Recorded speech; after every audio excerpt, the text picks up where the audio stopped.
Hello everybody, Famous Scarp here, and welcome back to another playthrough of Remember.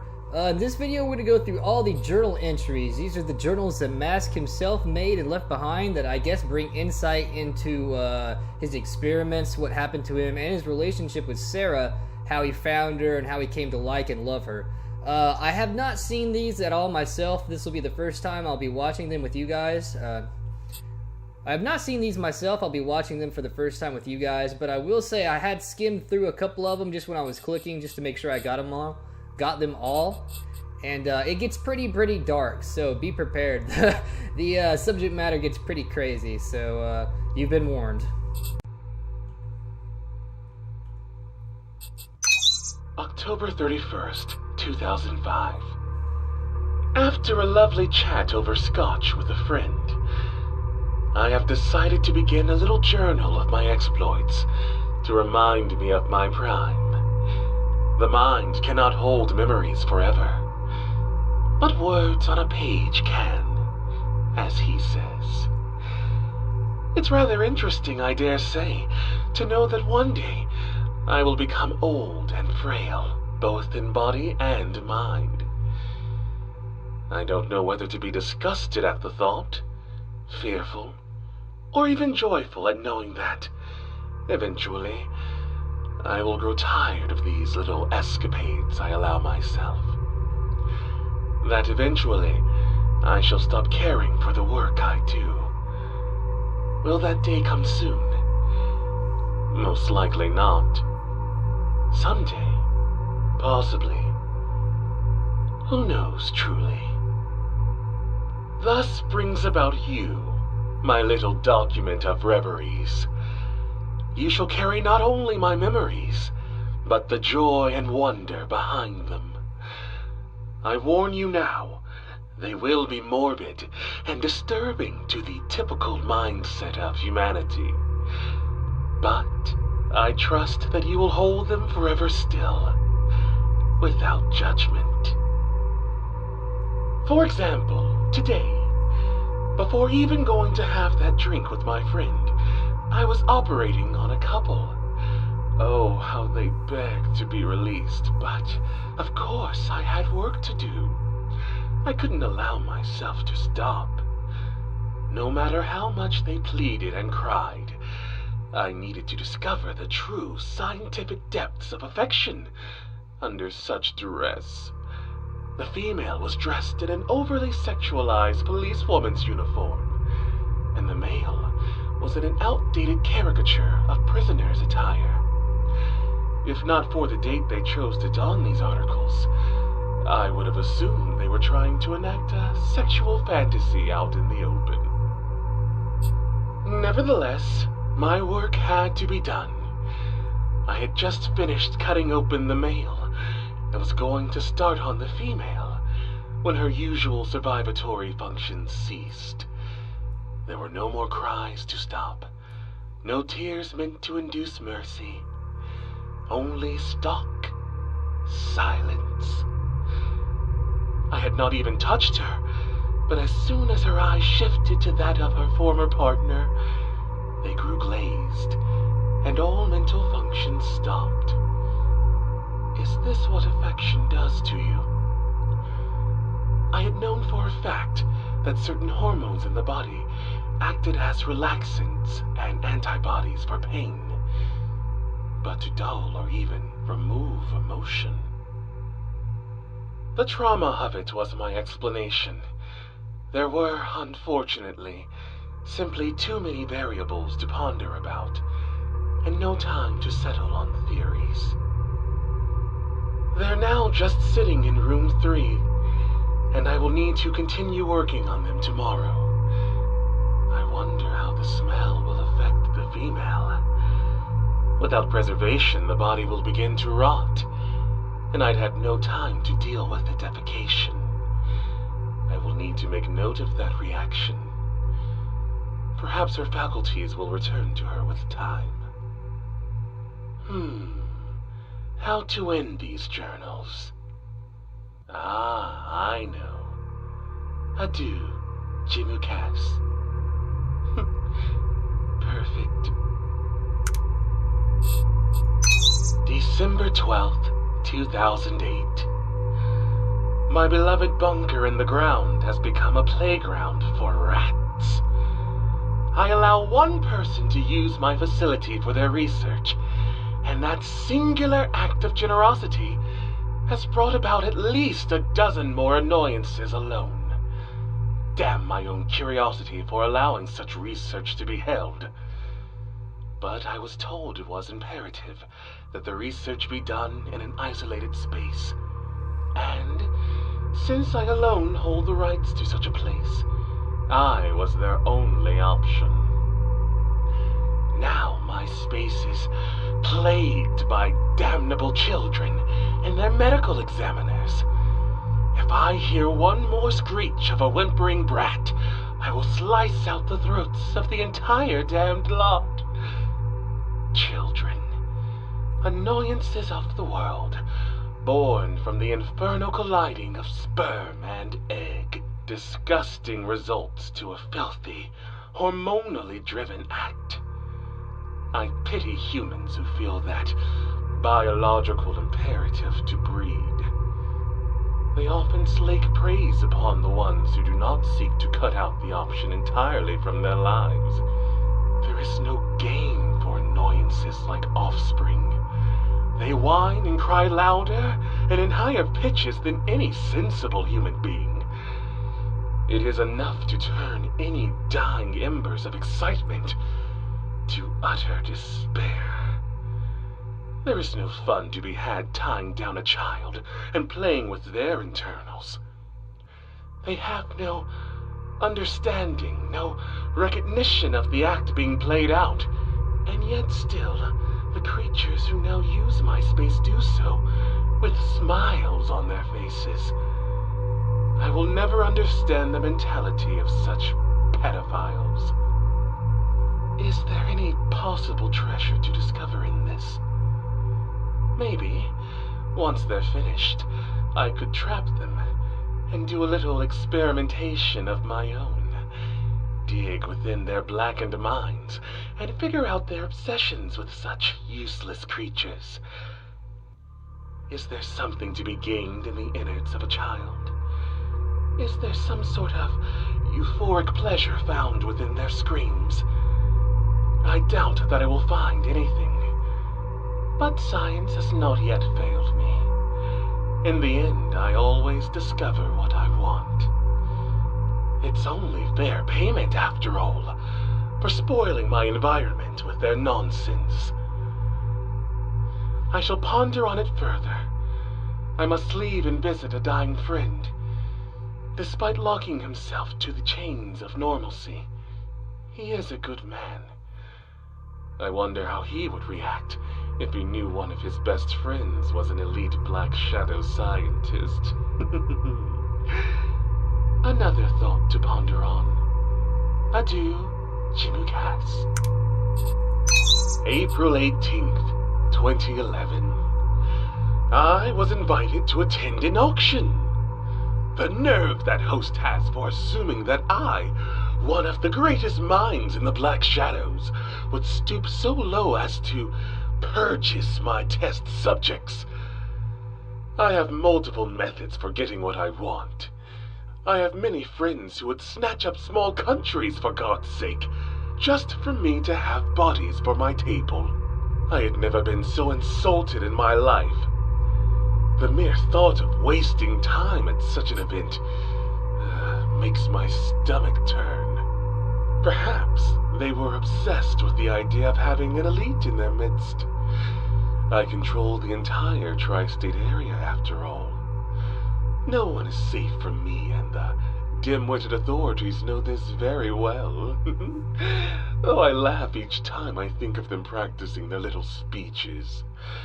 We are uncertain as of this time as to who the suspect is. Oh, it's adorable to confess that they even thought of trying. With a reputation like that, one would think that I would be above such common affairs. Besides, who knows what the host did to the merchandise?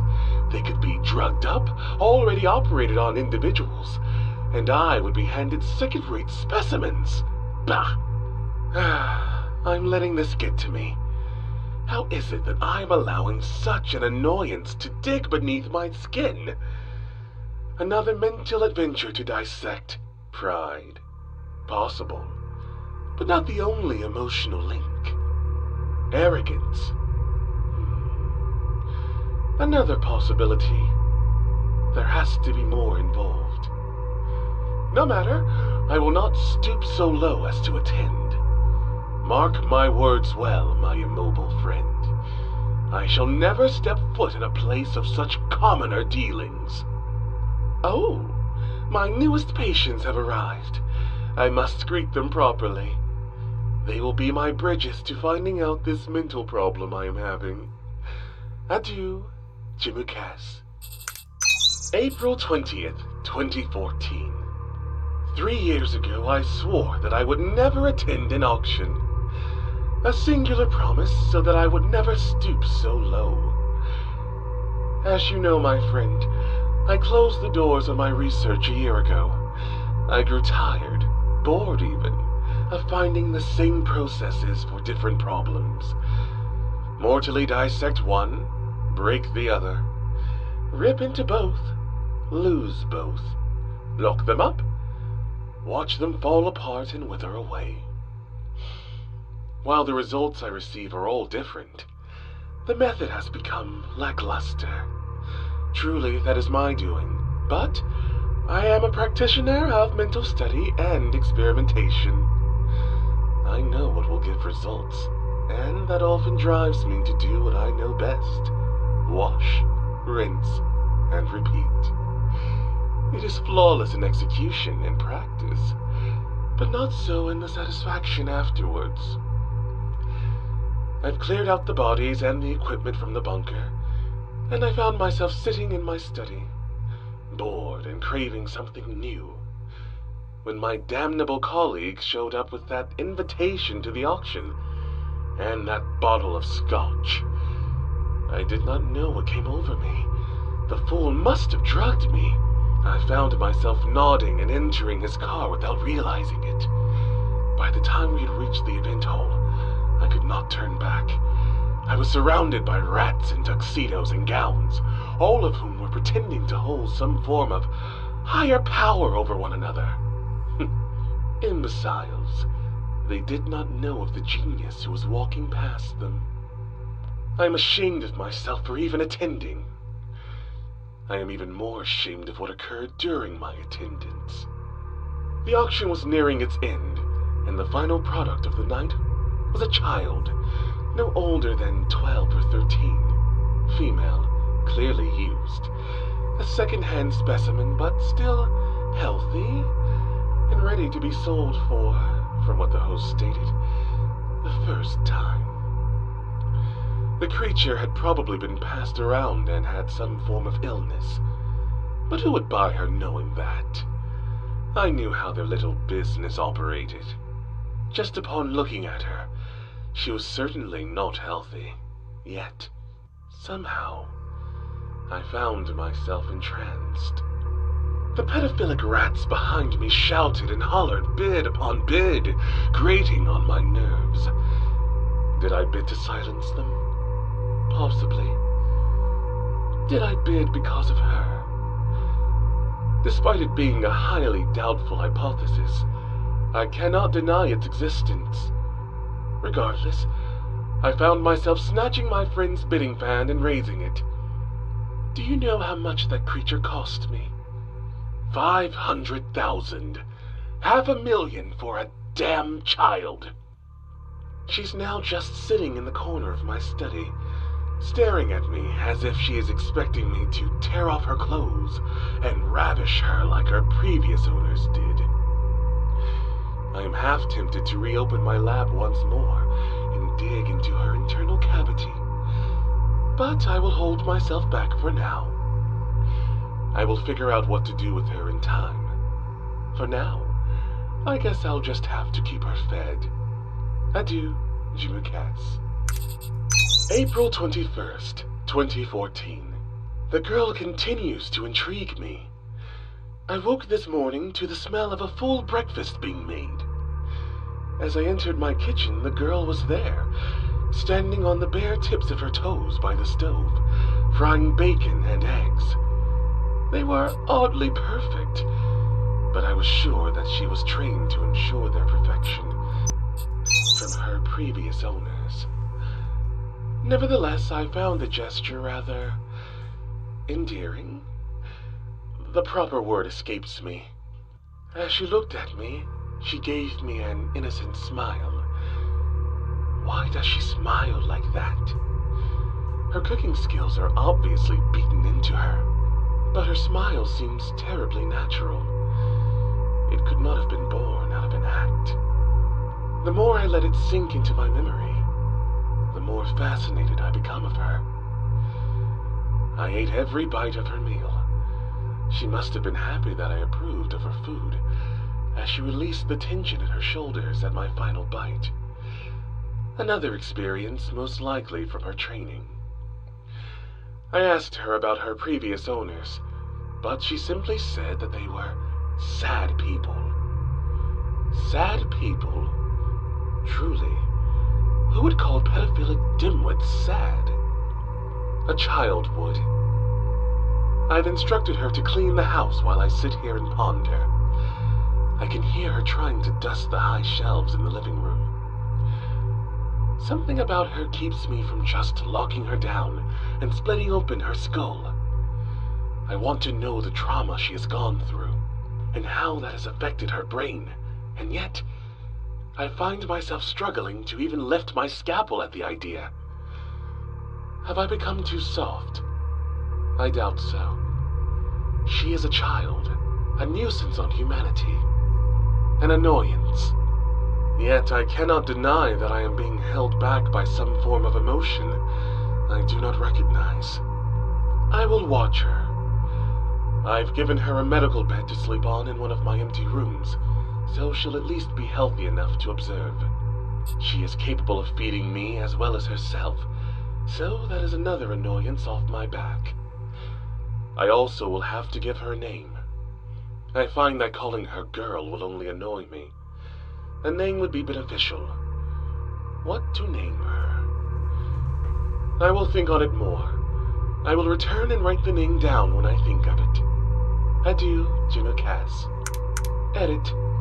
She has a name, apparently. Her name is Sara. March 3rd, 2015. I must admit, children are not as wretched as I imagined them to be. If trained and properly taken care of, they can prove to be rather useful and entertaining. Sara goes out of her way to keep the entire house dust-free, and still manages to find time to draw pictures in the little notepad I have given her. Her art is novice, untrained, but still manages to make me stare at them in a small form of pride. Am I truly proud of her? All she has drawn are butterflies, yet I could tell that each one was unique.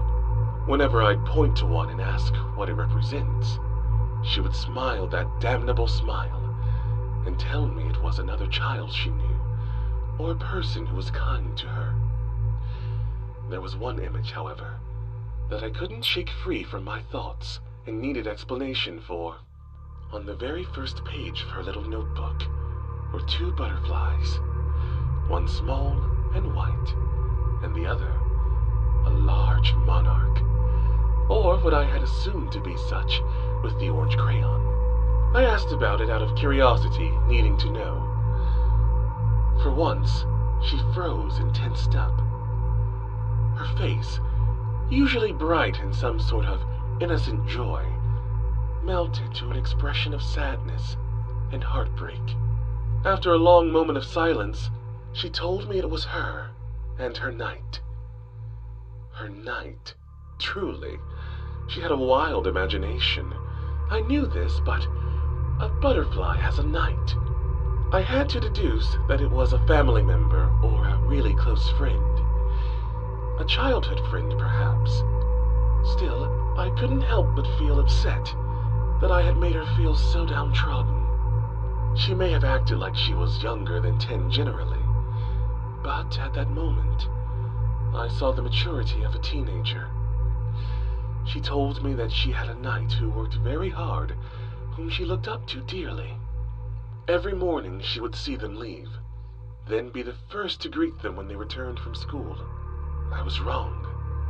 It wasn't a friend, but a family member, an older sibling. Apparently, this sibling was named Chris, and they protected Sara from everything bad in the world, making them her knight. When she started to talk about the day she was abducted, she began to weep and curl into herself, whimpering that she was sorry and how she let her knight down.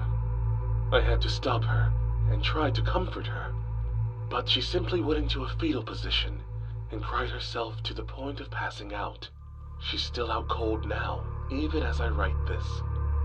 For some ungodly reason, I feel the need to reunite Sara to her knight. It would take me a while, but she seems to really desire to return home to Chris. I'll need to run some tests on her to pin down her family, in case one of her owners tried to claim her as theirs, and then I'll have to pull some strings to get her there without incident. I have to ponder. Adieu, Jimukas. March 7th, 2015. I was never the religious sort. I have never believed in God. But today, I want to scream into the sky and curse the damnable deity for even existing in social thought. Sara is dying. Acquired immunodeficiency syndrome. The bastard people who kept her and passed her around dug their filthy hands into her and gave her one of the most deadly diseases one could have. It is no wonder she looked frail. I should have done blood tests on her when I took her in. It's too late. There is no cure on this earth that can save her. Even with my brilliance, I cannot fathom where to begin to even try. I've reached out to fellow scientists and friends, and all of them have come up with nothing. Nothing. Nothing. At the rate the disease is attacking her body, I have estimated she has about 1 month left to live. Perhaps 2. Damn it all. She would die before I could return her home.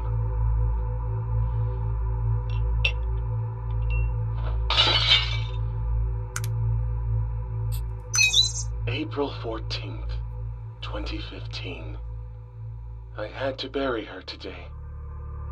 Under more typical circumstances, I would cremate the corpse and spread the ashes into the lake for quick disposal. However, I could not do that to Sara. She has a special place in the Black Shadows now. During her time with me, she was my reason for waking, and my reason for pushing joyfully through the days. She made me smile on days when I could not, and in death, she drives me still. Before her passing, she told me of her abduction. She had abandoned her home to wander streets of the town she once lived in.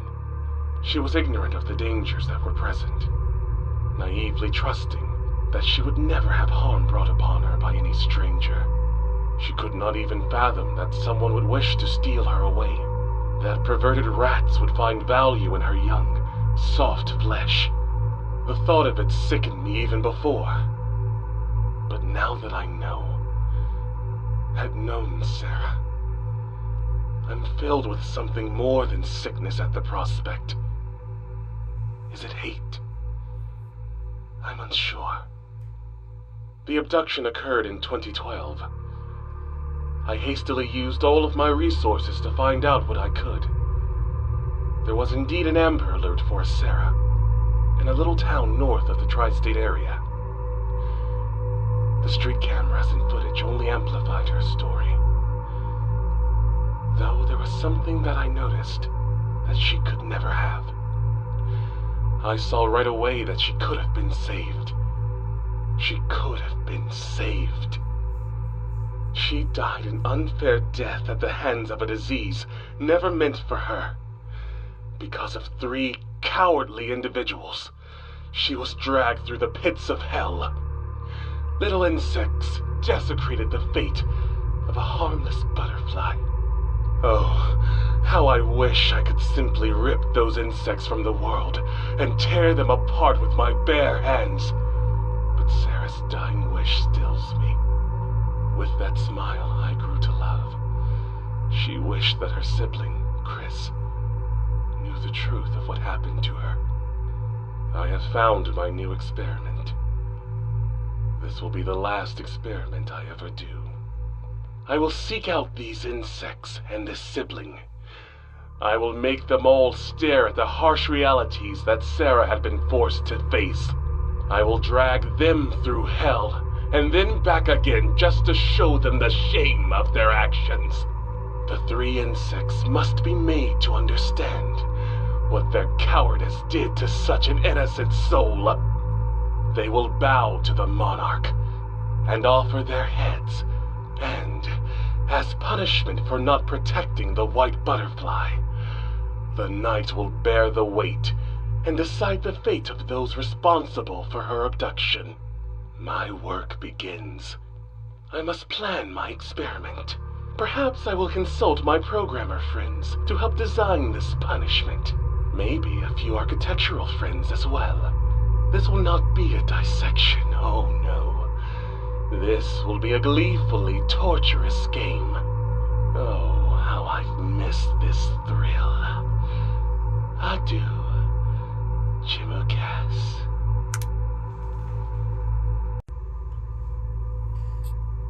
Wow, holy shit, that was a lot crazier than I expected it to be. Apparently Mask is a Black Shadow scientist who would abduct couples, kill one couple by operating on them while they're still alive, and make their partner watch, and then just slowly watch them descend into madness, see what happens to them, study them as they're turning insane, I guess, from being kidnapped, watching their lover die in front of them and being held hostage, and then eventually getting around to killing them as well, operating on them while they were alive.